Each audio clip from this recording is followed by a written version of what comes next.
لوگ کیا سمجھتے ہیں ہائے ہائے یزید نے امام حسین کو قتل کر دیا، اعوذ باللہ، ایسا نہیں ہے میرے بھائیوں، یہ ایک غلط فہمی کی بات ہے، سمجھنے کی بات ہے۔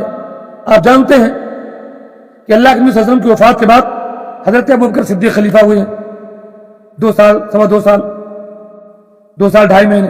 ان کے بعد حضرت ابوبکر کی وصیت کے مطابق حضرت عمر خلیفہ ہوئے، 10 سال بنے۔ حضرت عمر کی وصیت کے مطابق جن 6 آدمیوں کو آپ نے وصیت کی تھی ان میں سے حضرت عثمان کو خلیفہ بنایا گیا، 12 سال وہ خلیفہ رہے۔ اس کے بعد حضرت عثمان کو شہید کر دیا گیا، لوگوں نے حضرت علی کو خلیفہ بنایا، تقریباً 5.5 سال حضرت علی رضی اللہ عنہ خلیفہ رہے۔ اس کے بعد 6 مہینہ تک حضرت علی کے بڑے بیٹے حضرت حسین کے بڑے بھائی حضرت حسن خلیفہ رہے۔ اس کے بعد حضرت حسن نے اپنی خلافت حضرت معاویہ کے حوالے کر دیا، جو کہ شام کے 20 سال سے گورنر آ رہے تھے۔ اب ساری امت کا معاملہ معاویہ پر متفق ہو گیا، معاویہ بلا شرکت غرے پوری دنیا کے مسلمانوں کے امیر بن گئے اور 20 سال تک امیر رہے۔ ظاہر بات ہے فتنے کا دور تھا، اس سے پہلے بہت سارے فتنے ہوئے، کتنے مسلمان قتل ہوئے، امام حضرت عثمان قتل ہوئے، حضرت عمر کو قتل کیا گیا، حضرت علی کو قتل کیا گیا، حضرت حسن کو زہر دیا گیا۔ ایسے وقت میں اگر حضرت معاویہ رضی اللہ تعالیٰ عنہ وفات سے پہلے ایسے معاملہ چھوڑ کر چلے جاتے کہ بھیا جس کو چاہو بنا لو، تو بہت اس بات کا خدشہ تھا کہ پوری امت پھر کٹ مرتی۔ اس لیے صحابی رسول حضرت مغیرہ بن شعبہ رضی اللہ تعالیٰ عنہ نے امیر معاویہ کو مشورہ دیا کہ اگر آپ نے معاملہ ایسے چھوڑ دیا تو پوری امت تباہ ہو جائے گی۔ اس لیے صحابی رسول نے، معاویہ بھی صحابی رسول ہیں بھائی، اللہ کے رسول کے سالے ہیں، ساری امت محمدیہ کے ماموں ہیں، کاتب وحی ہیں۔ اچھا خیر، تو صحابی نے مشورہ دیا کہ آپ اپنے بعد کسی کو خلیفہ نامزد کر دیجیے تاکہ امت متحد ہے۔ حضرت معاویہ رضی اللہ تعالیٰ عنہ نے اپنے بیٹے یزید کو اپنی زندگی میں ولی عہد بنا دیا۔ اچھا جب ولی عہد بنایا تو اکثر صحابہ، اکثر تابعین، جتنے لوگ تھے وہ سارے کے سارے لوگ مان گئے اور سب نے حضرت یزید رحمۃ اللہ علیہ کے لیے معاویہ کے ہاتھ پر بیعت کر لی کہ ٹھیک ہے آپ کے بعد یزید خلیفہ ہوں گے۔ کچھ لوگ اختلاف کیے، انہوں نے کہا کہ آپ جو ہے قیصریت کی بنیاد نہ ڈالیے، جسے قیصر کے اپنے بعد اپنے بیٹے کو نامزد کرتے ہیں۔ صحابہ تھے، لیکن ان صحابہ میں سے کسی نے یہ نہیں کہا کہ یزید چور ہے، یزید زانی ہے، یزید شرابی ہے، یزید بے نمازی ہے، اس کو خلیفہ نہ بنائے۔ یہ بات نہیں تھی، بات اتنی تھی کہ اپنے بعد اپنے بیٹے کو جب خلیفہ بنائیں گے تو یہ قیصر و قیصرہ کی بنیاد ہے، صرف اتنی سی بات تھی۔ ورنہ اگر وہ یزید چور ڈاکو شرابی ہوتا جیسے آج کے لوگ بیان کرتے ہیں تو صحابہ کرام خاموش نہیں رہ سکتے۔ بہرحال ان اختلاف کرنے والوں میں بہت سارے صحابہ نے بعد میں یہ سوچا کہ اگرچہ ہمیں اختلاف ہے لیکن لڑنے سے بہتر یہ ہے کہ امت لڑے گی، انہوں نے بیعت کر لی۔ جب آخر میں سن 60 ہجری میں حضرت معاویہ کی وفات ہوئی اور یزید کے لیے بیعت لی جانے لگی تو سب لوگوں نے بیعت کر لیا۔ بیعت میں صرف عبداللہ بن عباس، عبداللہ بن زبیر، عبداللہ بن عمر اور حضرت حسین رضی اللہ تعالیٰ عنہ نے بیعت نہیں کیا، خاموش ہو گئے۔ بعد میں جب یزید نے بیعتیں لینی شروع کی تو حضرت عبداللہ بن عمر جو حضرت عمر کے بیٹے ہیں، حضرت عبداللہ بن عباس جو اللہ کے رسول کے چچا عباس کے بیٹے ہیں، انہوں نے کہا ہم اختلاف نہیں کریں گے، ہم بھی یزید کے ہاتھ پر بیعت کرتے ہیں۔ انہوں نے بھی بیعت کر لی۔ اب باقی بچے، اب دیکھیں امت کا معاملہ ایک ساتھ جمع ہے، غلط فہمی ہے، اجتہادی غلطی ہے، کوفہ والوں کی بدماشی ہے، ان کی دھوکہ بازی ہے، جس کی وجہ سے حضرت امام حسین رضی اللہ تعالیٰ عنہ کو شہادت کا مقام ملا، ان کے دھوکے بازی کی وجہ سے۔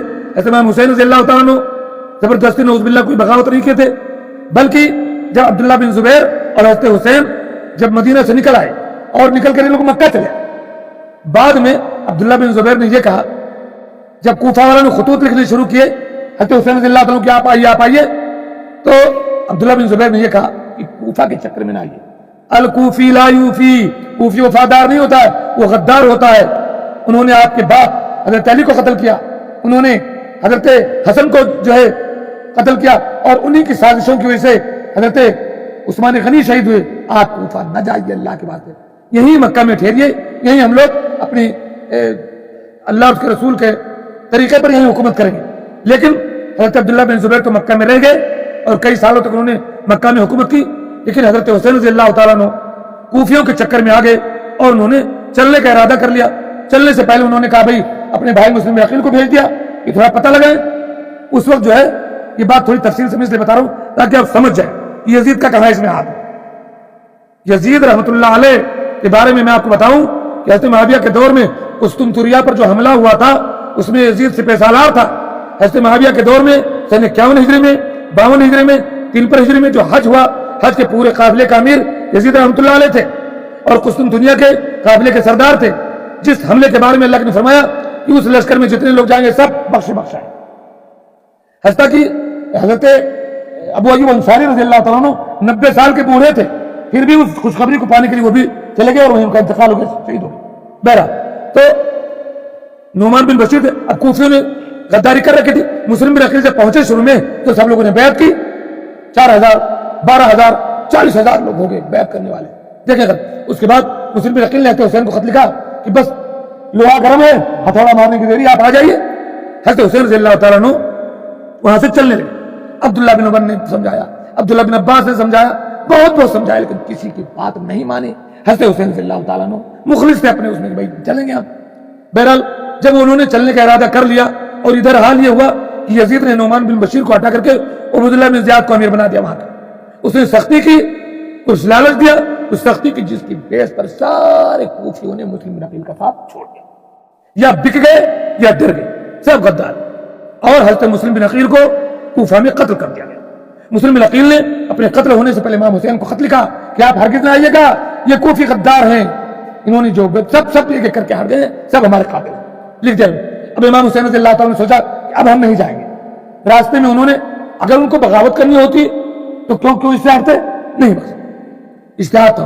بہرحال ان کو خط ملا, انہوں نے نہ آنا چاہا, لیکن مسلم عقیل کے جو بھائی بھتیجے تھے انہوں نے کہا نہیں, ہمارے باپ کو قتل کیا ہے, ہم بدلہ لے کے رہیں گے. عربوں کی ایک بات تھی, آپ چاہیں چاہے نہ جائیں. امام حسین نے کہا تمہارے بغیر ہمارے جینے کا تھا. سادہ نفس آدمی تھے, سادہ لوگ, بھائی چلو ہم چلیں گے. 150 آدمی تقریباً یہ لوگ تھے, جس میں سے 50 سوار تھے, 100 پیدل تھے. نکل پڑے کوفہ کی طرف. اس کے بعد جو ہے عمر بن سعد, حضرت سعد بن وقاص کے بیٹے کو عبیداللہ بن زیاد نے بھیجا. راستے میں ان کو روکا گیا. حضرت امام حسین نے جب دیکھا کہ معاملہ اتنا خطرناک ہے اور سارے کے سارے وہی لوگ, یزید کا کوئی لشکر وہاں نہیں تھا. میں آپ کو بتا دوں شام کہاں کوفہ, دمشق میں یزید بیٹھا جو کہ شام میں ہے, اور کوفہ کہاں, یہاں عراق میں. سارے کے سارے امام حسین کے سامنے جو لڑنے کے لیے آئے تھے سب کوفی تھے.